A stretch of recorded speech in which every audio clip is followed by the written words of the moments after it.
Hi, Stacia! Magandang tanghali, classmate! At magandang gabi mga ka-heartbeat. Siyempre, ito po ang programa para sa mga mangmang, utak-biya at mapanghusgang lipunan ng social media na naglalaro paminsan-minsan ng rape-rapean. Hindi joke yan. Welcome sa #1 news and commentary program na kung ano-ano ang lumalabas sa bibig namin. Walang kukontra sa... Kontrabando!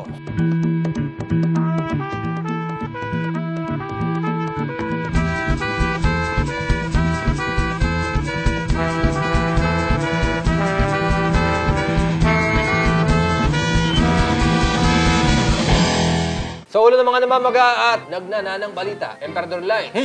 Uy, bumaha sa kahabaan ng C5 Pasig. Bading! Nindakawan ng kabuking! Sa bagong lipunan, ang koneksyon ng mga tumatapong vice-presidente sa best president ever ni Coach Maki na si Ferdinand Marcos. Makakasama rin natin ang mga iniwan ni Marlu ng #5. Ang #4 Balakbakan!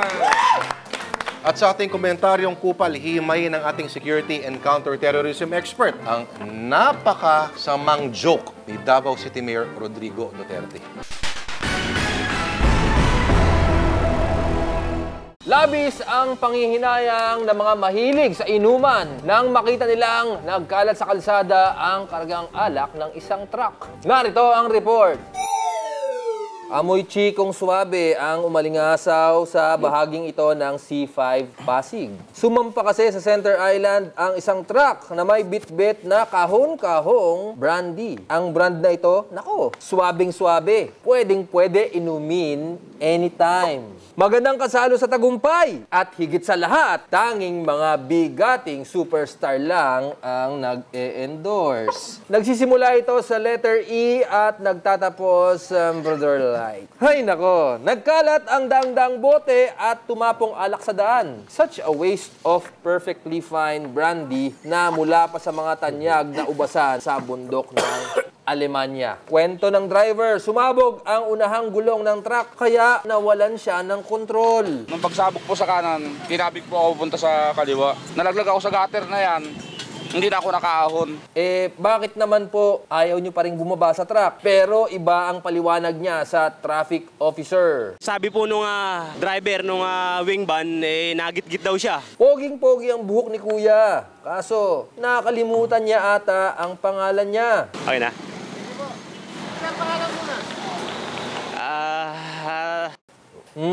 Si kuya. Natakam pa ata sa alak. Sa kabuuan, aabot sa higit kumulang 1 milyong piso ang halaga ng nasayang. Wala bang tumaob na truck ng soft drinks para may chaser na? O kaya, truck ng chicharon ni Mang Juan para may pulutan. Dapat uwishi, tol. Martis. Sa dami ng natapon, siguradong magana ang kargada ng truck. Sabi nga kasi, gawin mong light. Maaksyon, Ramon Bautista, Emperador Light. Ay, News 5 Kontrabando. Yan ba dumaan sa marketing natin, yung report na yan? Hindi, ano to, factual na balita talaga to. Parang hindi halata eh. Grabe, parang infomercial eh. Ang ano kasi dyan, dapat, when you drink, you cannot drive. Pero syempre, hindi naman nakainom yung driver. Siya nagit-git daw. Aksidente nangyari. Manugon yung eh. Ilan lang yan variation eh. Hindi ko magat yung preno. Nakipagit-gitan. Kinat. May bago pa ngayon. Ano? Natatae ako. Sa bus yun. Sa bus ba yun? Sa bus. Ay nako, sa mga mahilig mangako, huwag kayong paasa. Yan. Kung ayaw nyong magaya sa isang bading, sa Tondo, Maynila. Hindi mo na pwedeng sabihin yung salitang Sa isang tao lang. Para hindi siya. Okay, ulitin natin. Kung ayaw nyong magaya sa isang tao sa Tondo, Maynila. Yan, mas okay yan. Ninakawang kasi siya ng kanyang kabuking matapos hindi ibigay ang napag-usapang kasunduan. Narito ang report. Ika nga ni Paulo Coelho, ang lalaking gipit sa bading kumakapit. Sinabi ni Paulo Coelho yun. Easy. Arestado ang 19 anyos na si Junjun Zapata matapos nakawin ang bag ng textmate na si Wilfredo Santos. Kinwento ng biktima, nakipag-eyeball siya sa suspect to get to know each other. Nilibre niya ito ng dinner sa napaka-romantic place sa tondo. O tapos, Ika nga ni Apple, pang mahal moves. Ang sabi niya gano'n na kailangan ko ng panggas. Pahingi ng panggas. Sabi ko, ba't kita bibigyan panggas? Hindi naman kita boyfriend. matapos hindi mapagbigyan, humingi na lang daw ito ng load. Yan. Sabi ko, magkano ba? 30 para for 5 days. Binigyan ko nga po. Kaso pagsakay nila ng jeep pauwi, biglang hinablot ng suspect ang bag ng biktima. Sa tulong ng taong bayan, nasukol si Junjun. Depensa niya, nakipag-booking sa kanya si Wilfredo. Kaso hindi raw ito nagbayad kaya napilitan siyang nakawan ito. Nangako siya, hindi niya binigay. Siyempre, kailangan din ng gatas ng ano ko. Dagdag ni Junjun, pinilit siyang ipagalaw ang kanyang Junjun. Pinipilit niya ako, ayoko. Pinipilit na? Galawin niya ako. Siyempre, bakla ko siya. Kailangan niya ng ano.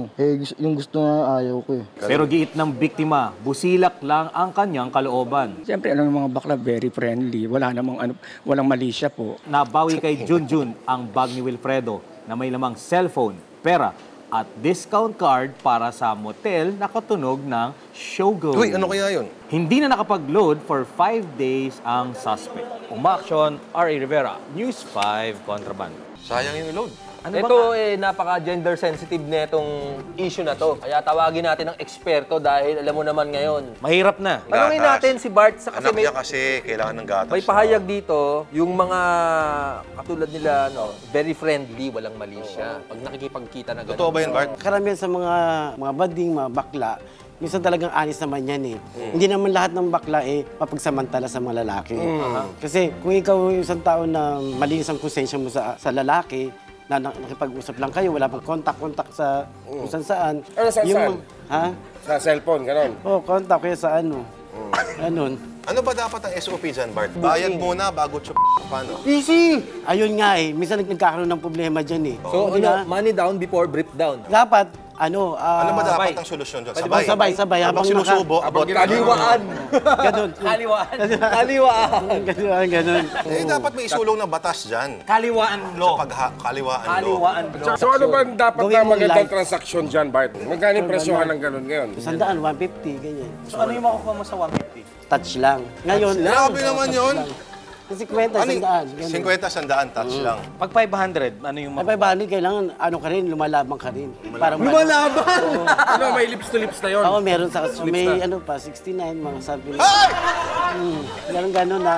Okay, 6 months, salamat pwede. Bart. Okay. Sige na. Thank you, Bart. Sing init ng betlog ni Satanas ang pakiramdam natin sa tindi ng init ng panahon. Magpapatuloy kaya ito ngayong linggo. Yan ang alamin natin mula sa eksperto ng paasa. Pasok, Hipag Bea.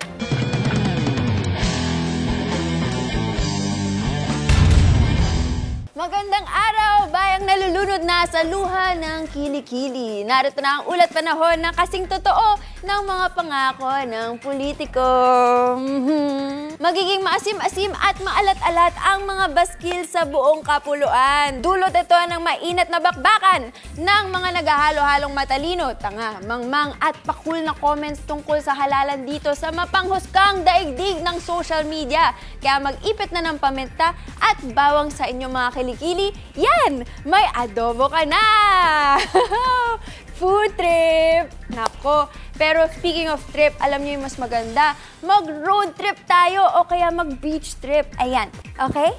So, bye-bye na mga guys. Balik sa inyo, mga mangmang! Mula sa mainit na panahon, dito naman tayo sa... News brief muna tayo. Bala sa naiya, hindi nakita dahil brown out. Mula sa mainit na panahon, dito naman tayo sa mainit na bakbakan sa Taekwondo. Kasama ang prinsesang nakaupo sa tasa. Anong tasa yan? 2 girls, 1 cup? Mga ganyan. Sports news na, kasama si Bart sa... Balls!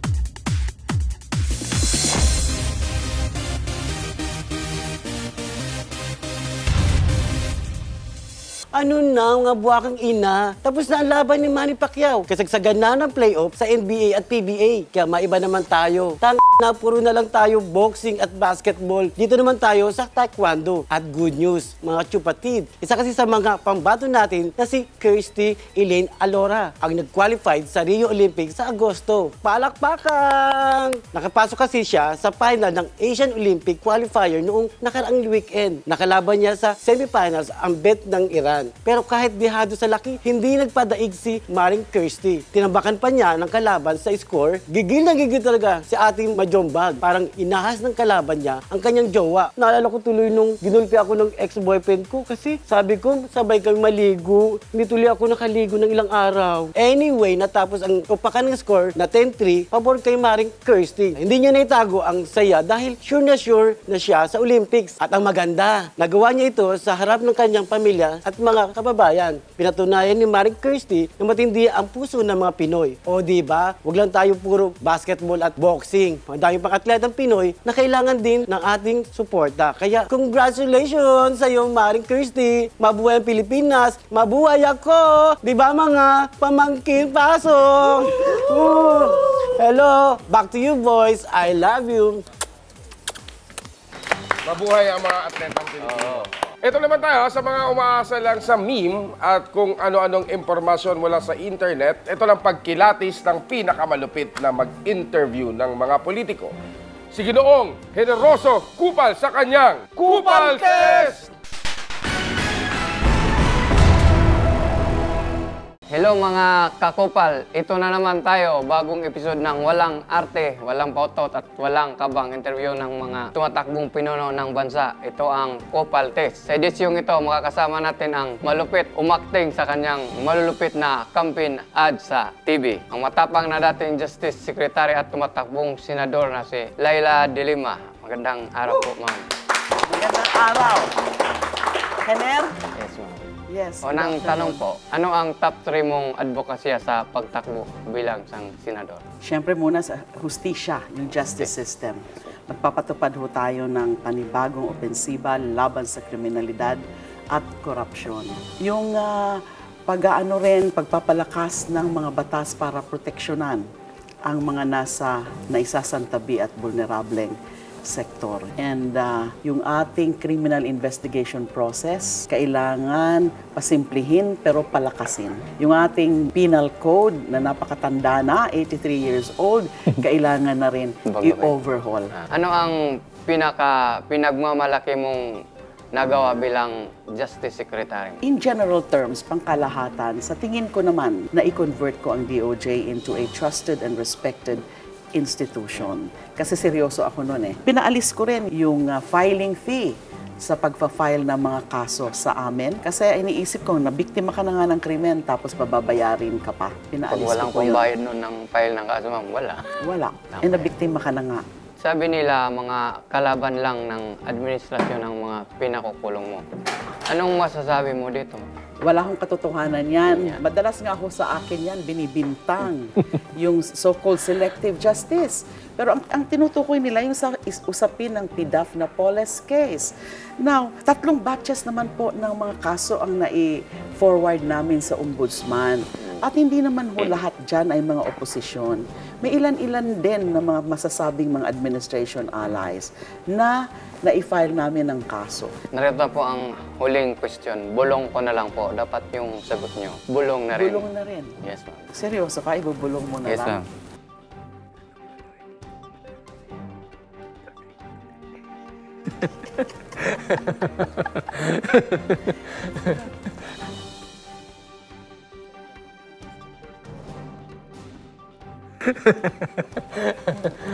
Bago tayo magtapos, may isa akong request. Ano yun? Madalas ko kasi itong narinig sa radyo. Na? Ma'am, pwede nyo bang sabihin, Mr. Kuman?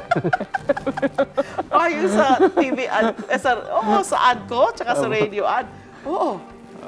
Mr. Kupal. Yes, ma'am. I love you. Yan! At dahil, Jim, pasado ka na sa Kupal Test, Madam Laila De Lima. Maraming salamat po.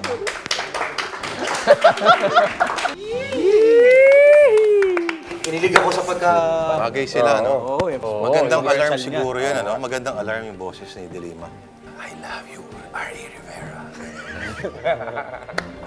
Kapag 5 minutes, hindi ka pa gumising, boses na ni Chis Escudero. Ay, po! Ganun, di ba? Bumangon ka na. Bumangon ka na. Oh, gumising. Yan, gising. Oh, Baka ikaw mahuli o malate na tinatawag. Dito, sa iyong trabaho, sa opisina. Huwag ka tamad-tamad o babatu-batugan. Ito talaga yung segment na inaabangan ko. Kasi natututo tayo eh. Hindi lang tayo puro kalokohan sa internet. Yung Hipag of the Week. Magbibigay ng At sila rin, excited din sila. Diyan, Pero sa kasamaang palad, wala tayong Hipag of the Week. Naku ba? Pero meron tayo... Paano tayo matututo niyan? Hindi. Meron tayo ipapalit dyan. Pero 4 ang ipapalit. Panoorin natin ang ating Trivia of the Week. Yan! Mga bayaw, sa huling tala ng Center for Women's Resources, may 1,600 kasong ng rape ang natala noong 2013. Malaki ang tinaas nito mula 2012. Ibig sabihin, isang babae o bata ang nagagahasa kada isang oras. Okay ba? 4. Alam mo, kulang na sila ng leader, Ramon eh. Yung mga bagay gusto mo bang pabalik kay Marlo? Hindi lang mga tumatakbo sa pagkapangulo ang nagkakainitan. Lalo na ngayon papalapit na ang halalan. Maging ang mga kandidato sa pagka-vice-presidente, abay git-gita na rin. Ano kaya ang masasabi ng pinaka-loyal na loyalista sa mga kalaban ng kanyang idol na anak ni Apo? Ito nating bagong segment para sa patas sa pamamahayag. Ito po ang Bagong Lipunan!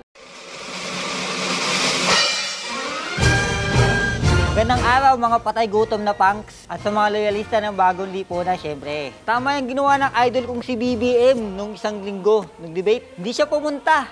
Na. Bakit ka naman pupunta? Nangunguna ka na sa survey, di ba? Bakit ka pa magpapakuyog sa mga talunan, di ba? Yan ang utak, mataba. Marcos yan matalino. Tsaka ng debate yan, kailangan ko pang mag-gitsan na 15 babaan para magising lang. Walang kabuhay-buhay ang ng boring yan. Kahit nakakala ko noong una showtime yung pinapanood ko, kinanginang yan, kulang na lang si Vice Ganda Tsaka bias ang istasyon na yan, mahilig pang mangopen ng programa.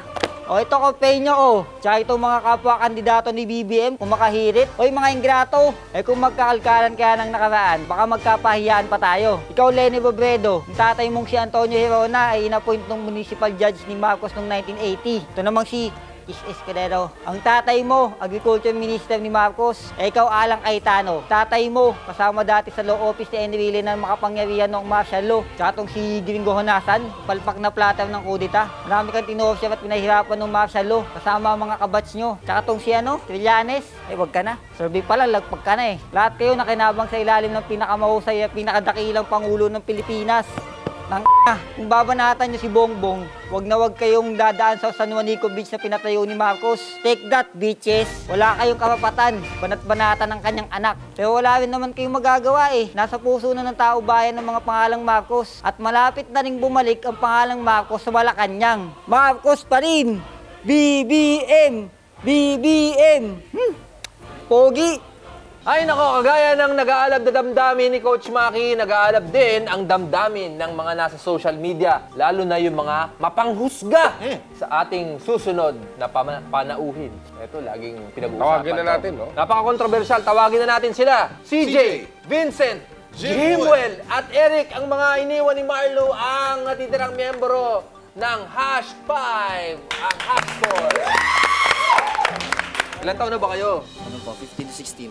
15, 16. Sino talaga yung mga idol nyo na influensya nyo? Sino talaga? 1D. 1D. Okay, sige. Ikaw ba yung napanood ko na umiiyak din sa ikaw yun, di ba? Nasa kama. Ikaw yun. Asan ba yung video na ipalabas natin? Bakit niyo ba kang binabasit ng ganito? Hindi naman namin kagustuhan yung mga nangyayari Yan. Bakit? Ano bang sinasabi mo doon? Nagkaroon po kami ng tampuhan yung grupo po namin. Ang grupo Tapos po, sabi po ni Marlo na aalis na daw po siya. Kaya po, yun, nilabas ko na lang po sa pag-iyak po niyo. Paano yan? Si Marlo, malaking kawalan ba siya sa inyo? At saka nag-post pa siya ng bagong kotse niya ngayon, di ba? Hindi po yun. Sa amo niya po yun. Sa amo niya? Hindi po sa kanya. So ngayon wala na si Marlo, ano na yung susunod yung hakbang? Magpapatuloy pa rin Patuloy pa rin po. Sinimulan po na. Moto naman po namin, kung sino po yung iwan, siya rin po yung lalagpak.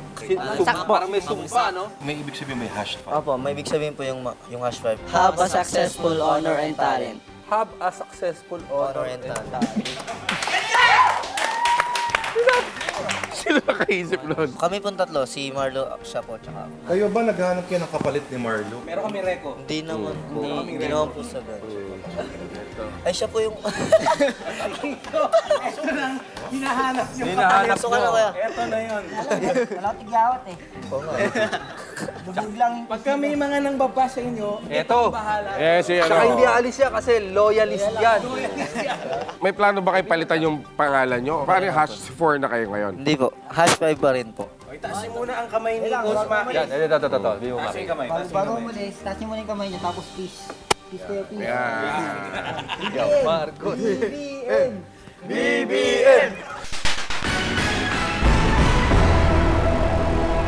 5, 4, 3, 2, 1. Ito na ang ating top 5 sa linggong ito na napakainit pa rin sa numero 5. Yan, sa numero 5, ang pinakamagandang sinabing pangako ng pambato ng daang matuwid, si Secretary Mar Rojas. Bilang Pangulo, tatapusin ko na ito para makauwi kayo at makapagsimula ng pagsaing sa inyong mga pamilya. Pwede? Pwede. Ang gusto ko kay Secretary, alam mo naman, concerned siya sa kalusugan ng pamilyang Pilipino. Eh paano kung sa Forbes Park pala siya nagsispeech? Hindi nagsasaing yung mga tao ron. Uy, nagkakanin din yung mga ganyan, Lord. Tapos sasalukin niya yan sa baso, malamang. Easy! Sa numero 4. Sa numero 4, Ramon Bautista, kahit tito na, may galawang pambagets pa rin. Si Edson Laguna, Governor. ERRC. Ganda nito. Ito naman, no?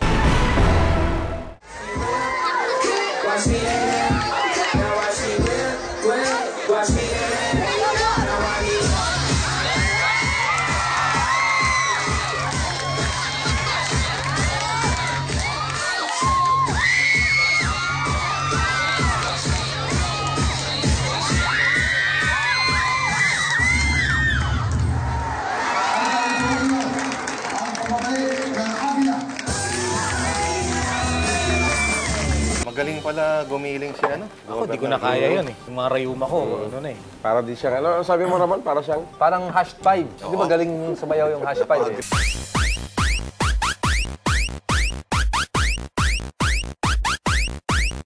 Sa numero 3, sino mag-aakala na nasa sunburn pala ang balat ni VP Binay? Nabasa ko dyan. Sabi na nga ba? Pagtas. Ito na pala magiging issue. Sir, yan ang magpapanalo sa inyo. Ang sipag.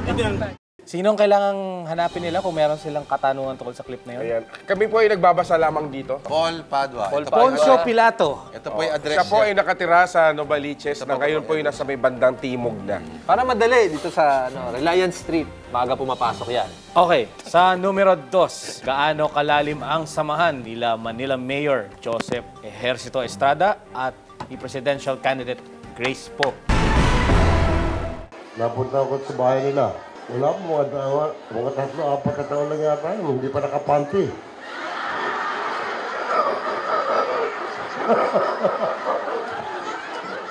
Lately, nakalayo ko ngayon. Magiging pangulo na. Si Tito, hirap talaga oh. Palabiro talaga. Kinuwento pa yun. May kasi inaanak niya yun eh. At ang nanguna, sa ating top 5 sa linggong ito, ano kaya ang laman ng vault na nasabat sa New Bilibid Prison na pinaghirapan pang buksan ng mga kawani ng Bureau of Corrections?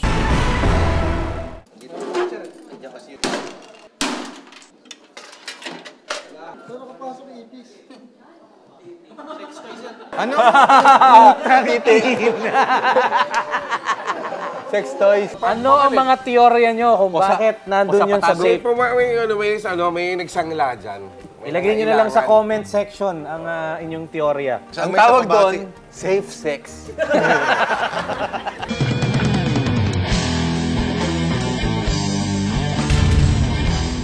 Ako po, Senyor Socopal, Sulit Duterte pa rin. Masakit para sa isang Maka Duterte, gaya ko, na marinig ang aking kandidato na kung ano-anong bulbol ang lumalabas sa kanyang bibig. Pero okay lang, humingi naman na siya ng paumanhin. Tanggap ko na ito. Pero Mayor, mali pa rin po ang gawing biro ang rape. Wag na po sana nating ulitin. Subalit ang nakakaburat ay ang mga sumusuporta sa kanya. Masyadong warprik. Hoy, mga hinayopak, alam nyo ba na kayo ang sisira sa kandidato natin? Umamin na nga siya na may pagkamali. Pero ano kayo? Kinukonsintin nyo pa. Dapat pag mali ang kandidato natin, sinasabi natin ito sa kanya para hindi na siya masira pa. Natatakot tuloy ako na magiging bulag na tayo sa kung anong tama at mali. Kahit mali na tingin natin, tama pa rin. Parang panahon na ni Hitler. Tapos ang mga comment nyo, sa mga kumukontra sa inyo, sobra. Kasi pinalangin nyo na mamarip sila o may mangyari sa kanila na masama. Huwag naman ganun. Ang kailangan ni Duterte ay mga tapat, maglingkod at taga-suporta. Oo, pwede siyang manalong presidente sa tulong ng mga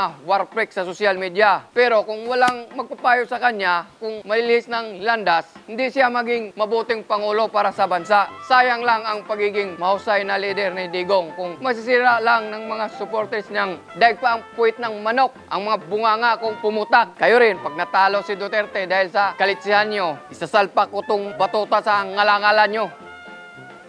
Matindi ito. Inuulit po natin, hindi talaga biro ang issue ng rape. Pagbalik-balik na rin man natin naman doon. Pero, ewan ko, Ramon, ano masabi mo dyan? Ang issue talaga dyan, kung titignan natin at hihimayin, ganito yan. Yan. Mabuhay ang malayang demokrasya at God bless the Philippines sa ating hinaharap. Yun lang. Thank you. At yan ang isa na namang edisyon ng mga namamaga at nagnananang balita. Ito po ang programa para sa mga matatalino na mga tao sa social media na maraming alam na nagre-research. At saka may alam sa mga quantum physics, mga ganyan. Sensitive sa mga damdamin. Mga damdamin, at saka may mga... May respeto sa iba. May mga good morals and right conducts. Sa ngalan ng morally upright na si Lourdes de Vera, ang huwarang Pilipino, si R.A. Rivera, ang susunod na pambansang bayaning, si Jun Sabayton, ang mga ehemplo ng kabataang sina Bea, Bart, Epe, Kupal, at Coach Maki, syempre. Ako po ang napakasama at napakahipokritong si Ramon Bautista. Walang kukontra sa... Joga, joga, joga, joga ng buhay mo!